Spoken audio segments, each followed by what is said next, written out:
नमस्कार. आजच्या व्हिडिओमध्ये मी तुम्हाला हनुमान जन्मोत्सवाची पूजा कशी करायची याबद्दलची संपूर्ण माहिती सांगणार आहे. पण त्याआधी तुम्ही चॅनलवरती नवीन असाल तर चॅनलला लाईक करा आणि सबस्क्राईब देखील करा. कमेंटमध्ये श्री स्वामी समर्थ किंवा ओम नमो भगवते हनुमंते नमः लिहायला विसरू नका. दरवर्षी पवनपुत्र हनुमान जयंती चैत्र महिन्याच्या पौर्णिमेला साजरी केली जाते. या शुभ दिनी माता अंजनीच्या उदरातून हनुमानजींचा जन्म झाला. हनुमानजींच्या वाढदिवसाला आपण जयंती न म्हणता जन्मोत्सव म्हणूया.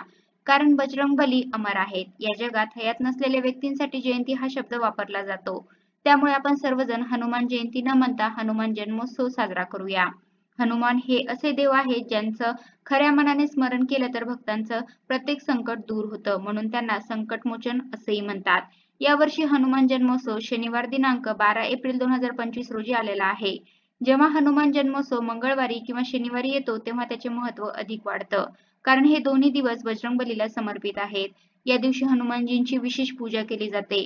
महाराष्ट्रात चैत्र पौर्णिमेला हनुमान जन्मोत्सव साजरा होतो. तर पंचांगानुसार चैत्र पौर्णिमा तिथी 12 एप्रिल 2025 रोजी पहाटे 3:21 सुरू होईल आणि 13 एप्रिलला पहाटे 5:51 असेल.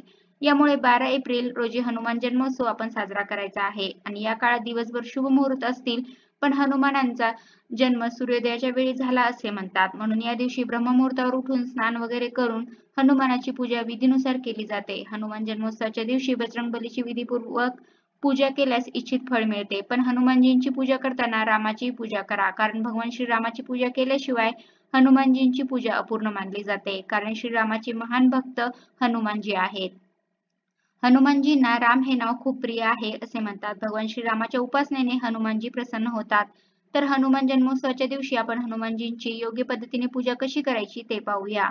हनुमान जन्मोत्सवाच्या दिवशी सकाळी स्वच्छ स्नान करून स्वच्छ कपडे आपल्याला परिधान करायचे आहेत. सकाळी सूर्योदयाच्या वेळेस हनुमान जन्म साजरा केला जातो. या दिवशी अनेक ठिकाणी उत्सवाचे वातावरण असते.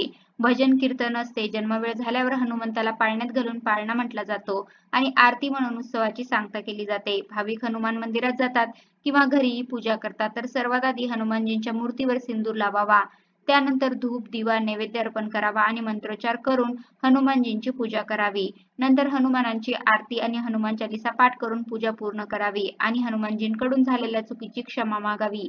तसेच आशीर्वादासाठी प्रार्थना करावी. बरेच लोक या दिवशी उपवास देखील करतात. तर तुमचं हनुमानाचं व्रत असेल तर ते देखील करू शकता. या दिवशी हनुमान भक्तांनी हनुमान चालीसा, बजरंग बाण, सुंदरकांड आणि रामायणाचे पठण करावे. तसेच शनिदेवाची अशुभ स्थिती असलेल्या लोकांनी हनुमान जयंतीचे व्रत मंत्र जप केल्यास शनीचे दोष दूर होऊन त्रासापासून मुक्ती मिळते असेही म्हणतात. या दिवशी जर हनुमानाला प्रसन्न करायचे असेल तर सुंदरकांड, हनुमान चालीसा, हनुमान अष्टक, बजरंग बाण अवश्य पाठ करा. असं केल्याने व्यक्तीला सर्व प्रकारच्या अडथळ्यांपासून मुक्ती मिळते आणि सुख समृद्धी प्राप्त होते. तसेच कोणत्याही संकटांना सामोरे जावे लागत नाही. कारण हनुमानाला संकटमोचन असेही म्हणतात. तुम्ही या दिवशी मारुतीचा श्री हनुमते नमः, श्री हनुमते नमः हा जप अधिकाधिक करावा. यामुळे सुद्धा बजरंगबली प्रसन्न होतात. तसेच या दिवशी अनेक जण मारुती स्तोत्राचे पठण करतात. याचे सुद्धा खूप फायदे आहेत. हे स्तोत्र पठण करणाऱ्याला धनधान्य, पशुधन, संतती आणि संपत्ती या साऱ्यांचा आणि उत्तम रूपविदायकांचा लाभ होतो. या स्तोत्राच्या पठणाने भूत, पिशाच आदी वाईट शक्तीची बाधा, सगळे रोग नष्ट होतात. तसेच सारी चिंता, दुःख दूर होऊन आनंदाची प्राप्ती होते.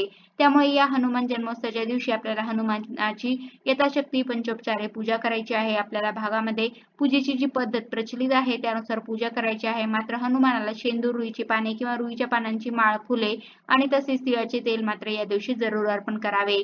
या दिवशी मात्र हनुमंताला तेल, रुई आणि शेंदूर वाहिले जाते. तसेच पंचरीचा प्रसादही दिला जातो. तसं आपल्या सर्वांना वाटतं की आपल्या जीवनामध्ये कोणतेही दुःख नसावं, मानसिक त्रास दूर व्हावा, कोणतेही संकट आपल्यावरती येऊ नये, त्यासाठी आपण हनुमान जन्मोत्सवाच्या दिवशी पूजेच्या वेळी हनुमान चालीसा, बजरंग बाण, सुंदरकांड, मारुती स्तोत्र यापैकी कोणतेही एक पाठ केल्यास आपला मानसिक त्रास दूर होतो, मनाला शांती मिळते. जर तुम्हाला या सर्व पाठाचं पठण करणं होत नसेल तर तुम्ही दिवसभर मोबाईलवरती लावून काम करता करता पण ऐकू शकता. जर तुम्हाला सर्व पाठ करणं शक्य नसेल तर तुम्ही फक्त हनुमान चालीसा म्हणा किंवा तुम्हाला संकटातून बाहेर पडायचं असेल तर हनुमान जन्मोत्सवाच्या दिवशी 21 वेळा मारुती स्तोत्र म्हणा. हनुमानजींच्या कृपेने संकट दूर होईल. हनुमंताला मारुती म्हणण्याची पद्धत केवळ महाराष्ट्रातच आढळून येते. याशिवाय हनुमानाला बजरंगबली, रामभक्त, आंजनेय महावीर, पवनपुत्र, पवनसूत, केसरीनंदन अशा अनेक नावाने ओळखले जाते. हनुमानाचे शस्त्र गदा हे आहे. हनुमानाला तेल, शेंदूर, रुईची फुले पाने अर्पण करण्याची परंपरा आहे. हनुमानाला महादेव शिवशंकराचा अवतार मानले जाते. दशरथाच्या राण्याने प्रमाणेच तपश्चर्या करणाऱ्या अंजनीलाही पायस मिळाले होते व त्यामुळेच मारुतीचा जन्म झाला असे म्हटले जाते. आपल्या हिंदू धर्मात हनुमान जन्मोत्सवाला विशेष महत्त्व आहे. हा सण शक्ती, भक्ती आणि निष्ठेचे प्रतीक मानला जातो. या दिवशी हनुमानाची यथायोग्य पूजा केल्याने व्यक्तीला सर्व प्रकारच्या संकटांपासून मुक्ती मिळते आणि सुख समृद्धी प्राप्त होते. यासोबतच भगवान श्रीरामही प्रसन्न होतात. कुंडलीतील मंगळाची स्थिती मजबूत होते. शास्त्रानुसार चैत्र पौर्णिमेच्या दिवशी वानर राजा केसरी आणि माता अंजनी यांच्या घरी हनुमानाचा जन्म झाला. या दिवशी हनुमानाची यथाशक्ती पूजा केल्याने मनुष्याला सर्व समस्यांपासून मुक्ती मिळते. असा श्रीरामाचा महान भक्त हनुमानाचा जन्म चैत्र महिन्याच्या पौर्णिमेच्या दिवशी झाला होता. त्यामुळे दरवर्षी हा दिवस हनुमान जन्मोत्सव म्हणून साजरा केला जातो. तर अशा प्रकारे तुम्ही सुद्धा हनुमंताचा जन्मदिवस आणि किंवा हनुमानाचा जन्मोत्सव मोठ्या प्रमाणात साजरा करा. मंदिरात जाऊन किंवा घरीच विधिवत पूजा करा. तुम्हाला सुद्धा योग्य ते चांगले फळ मिळेल. तर अशा प्रकारे आजच्या व्हिडिओमध्ये मी तुम्हाला हनुमान जन्मोत्सवाची पूजा कशी करायची याबद्दलची संपूर्ण माहिती सांगण्याचा प्रयत्न केला आहे. कसा वाटला तुम्हाला माझा आजचा व्हिडिओ कमेंट करून नक्की सांगा. धन्यवाद.